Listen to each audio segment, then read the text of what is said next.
Assalamualaikum warahmatullahi wabarakatuh, Bapak Ibu guru yang saya hormati. Ada informasi menarik yang akan saya sampaikan. Ternyata yang perlu Bapak Ibu ketahui itu ada aturan pencairan tunjangan profesi guru. Sebenarnya itu diatur dalam regulasi terbaru di mana kepastian terkait dengan naiknya tunjangan profesi guru itu Bapak Ibu bisa lihat sebenarnya di petunjuk teknis Persesjen nomor 1 tahun 2025 gitu ya. Bapak Ibu bisa download di situ. Tapi sebenarnya itu sudah pernah disampaikan di yang sempat heboh ya waktu pidatonya Presiden Prabowo di hari ulang tahun PGRI itu, yang banyak kemudian muncul berbagai macam persepsi terkait dengan peningkatan kesejahteraan guru gitu ya.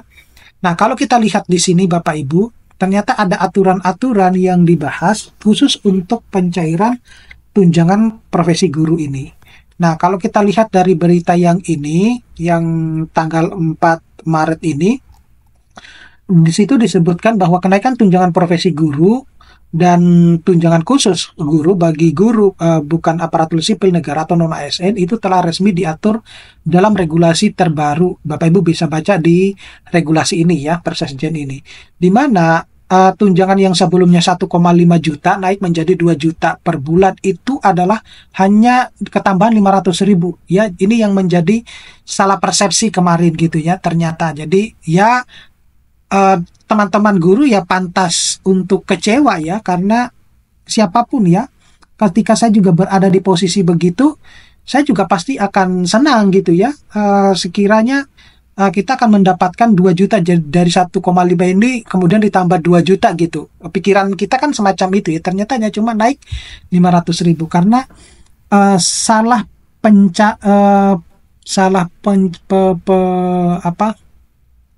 penyampaiannya. Jadi ada kesalahan dalam proses penyampaiannya yang kemudian diterima oleh sebagian guru itu, oh ternyata hanya cuma segini gitu ya. Nah, kemudian regulasi ini tertuang dalam peraturan Sekretaris Jenderal Persesjen Kementerian Pendidikan Dasar dan Menengah nomor 1 tahun 2025 tentang petunjuk teknis pengolahan penyaluran tunjangan profesi dan tunjangan khusus guru bukan aparatur sipil negara tahun anggaran 2025. Nah, di mana aturan tersebut itu untuk memastikan bahwa guru-guru non-ASN di satuan pendidikan yang diselenggarakan oleh masyarakat maupun pemerintah daerah itu juga mendapatkan tunjangan yang telah ditetapkan. Jadi, biar tidak ada yang namanya kecemburuan sosial Bapak Ibu guru ya. Kenapa nanti pikirannya kok yang hanya cuma guru ASN saja yang dipikirkan gitu, yang non-ASN tidak dipikirkan. Padahal Bapak Ibu perlu ketahui tunjangan itu sumbernya dari APBN gitu. Jadi ya memang sudah sepantasnya guru-guru non ASN juga harus mendapatkan.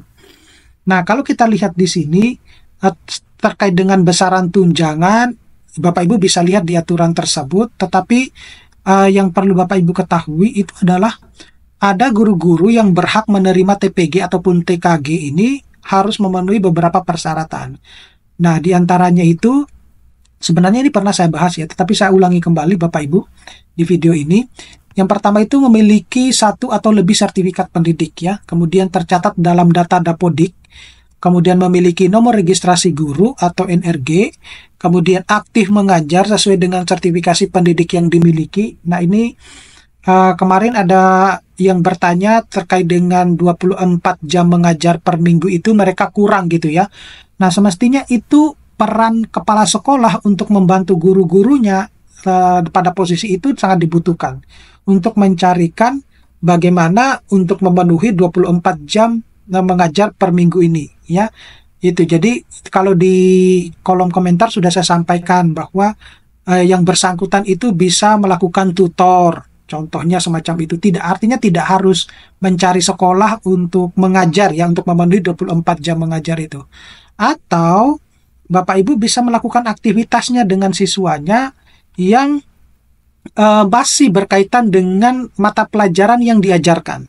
Itu yang bisa dilakukan. Tetapi kalau mau lebih bagus, justru peran dari kepala sekolahnya di sini gitu. Jadi bisa memberikan masukan kepada guru-guru yang kekurangan akan 24 jam mengajar per minggunya. Kemudian tidak terkait sebagai pegawai tetap di lembaga atau satuan pendidikan yang lain. Kemudian yang perlu juga Bapak Ibu guru perhatikan itu adalah pentingnya pembaruan data guru. Ini yang sering kali saya sampaikan, bahwa besar kemungkinan TPG Bapak Ibu guru itu kalau tidak cair itu karena ada masalah di sini nih. Gitu, di pendataan yang Bapak Ibu update gitu. Jadi sering kali saya sampaikan bahwa jangan terlalu percaya diri dengan data-data yang sudah Bapak Ibu update gitu ya. Itu bisa terjadi karena bukan Bapak Ibu yang menginput, orang dinasnya gitu. Kalau misalnya Bapak Ibu sendiri yang menginput ya, itu berarti kalau tidak mendapatkan pencairan, berarti terjadi kesalahan yang Bapak Ibu sendiri lakukan gitu ya. Jadi ya kita tidak bisa menyalahkan, oh ini karena ulahnya dinas, ini enggak gitu ya, karena itu sudah menjadi ketentuan gitu ya, yang harus menginputkan gitu. Coba misalnya kalau dari awal itu Bapak Ibu guru yang diberikan kepercayaan untuk menginputkan data tersebut gitu, maka tentu terjadinya human error itu akan sedikit sekali. Jadi apa yang harus dilakukan terkait dengan beberapa data yang harus diperbarui itu mencangkup misalnya nama lengkap, satuan administrasi pangkal, kemudian beban kerja, golongan ruang, masa kerja, kemudian nomor unik pendidik dan tenaga kependidikan, atau tanggal lahir, status pegawai, dan juga ada sampai ke nomor rekening ya Bapak Ibu. Nah, yang terpenting itu yang perlu Bapak Ibu perhatikan, ini adalah jadwal penyaluran tunjangan. Nah, ini seringkali ditanyakan di dalam komentar YouTube saya. Padahal di video-video itu sudah saya jelaskan bahwa untuk pencairan triwulan itu adalah pasti di bulan-bulan ini Bapak Ibu ya. Cuma bedanya kalau yang sekarang, biasanya kalau yang triwulan pertama itu disesuaikan dengan hari raya gitu. Nah, kenapa kemudian maju menjadi bulan Maret ya? Bapak Ibu tidak perlu bertanya lagi karena itu sudah saya bahas di video saya yang sebelumnya, bahkan sudah jelas ya tanggalnya. Untuk yang di bulan Maret itu tanggal berapa, karena sudah ada surat edarannya. Bapak Ibu bisa lihat di situ, di video saya yang sebelumnya. Nah, ini untuk terkait dengan tanggalnya itu pasti akan bervariasi Bapak Ibu. Tetapi bulan-bulannya itu ya tidak akan melenceng dari sini. Nah, tetapi ada juga kasus-kasus bahwa banyak guru-guru itu yang bahkan tidak mendapatkan tunjangan profesi gurunya dari tahun-tahun sebelumnya. Itu ada yang chat di kolom komentar saya semacam itu. Saya juga sudah membantu beliau untuk menjawab. Jadi saya ada dua kemungkinan. Saya ceritakan saja ya di sini.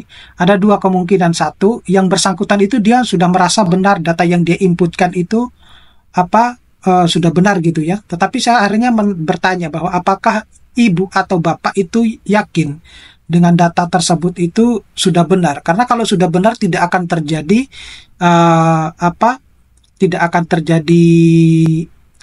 kesalahan atau tidak akan terjadi keterlambatan dalam pencairan tunjangan sertifikasi guru atau profesi guru ini gitu. Nah, kalau misalnya dalam 1 tahun, bayangkan Bapak Ibu, tahun 2024 dia tidak mendapatkan gitu. Ini sudah masuk Maret, itu pun juga belum ada kejelasan.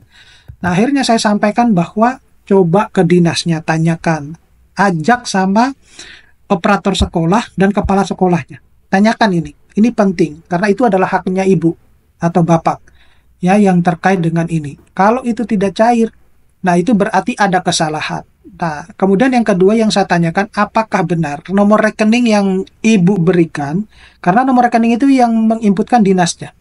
Apakah nomor rekening yang ibu berikan itu sudah benar? Kalau itu adalah nomor rekeningnya. Kalau benar, ya berarti yang harus ditanyakan, kenapa kok dia tidak cair?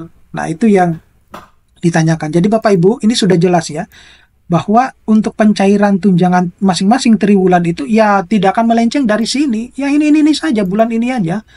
Itu. Nah, tinggal tanggal-tanggalnya.